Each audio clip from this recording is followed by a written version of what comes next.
But the way that they enforced it was interesting because they said, do whatever you want as long as it's in the best interest of Netflix. Yeah.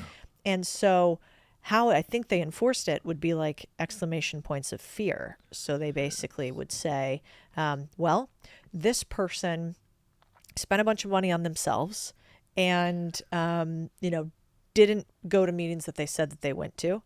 That was thus not in the best interest of Netflix. And then they would sort of publicly fire this person Oh, and talk about it and say, this is why this person was wow. fired. So Wow. is that an example of how to be, yes, we can be generally loved from having this wonderful open policy, but upon, somebody doing something wrong, exclamation point of fear is this person was fired and we will do a public showing of it. Yeah, I think that's very powerful. I've seen that in sports. Vince Lombardi, who was a great coach of the Green Bay Packers back in the 60s, probably one of the greatest football coaches ever, he had a policy of treating everybody equally.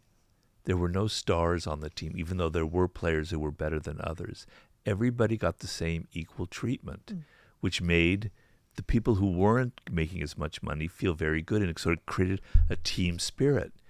But if one person stepped out of that, if one person did something that showed that they weren't being part of the team, right, that they had an ego, he would punish them really hard. He set an example. And so what you want is you want a cohesive team. You want a group of people around you who are all working on the same page.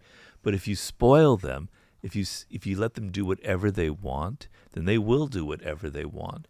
But if ever occasionally you set an example, you punish someone, you show that there are limits to what they can do, it's a very, very effective means of management, of controlling people, of giving them leeway, because you want people to be creative, you want people to enjoy their work.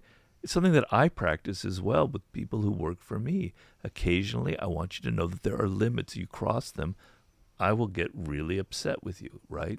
But generally, I try to be very nice. But that occasional use of the whip is much more effective than if you're whipping people all of the time, or if you have no whip at all in your hand.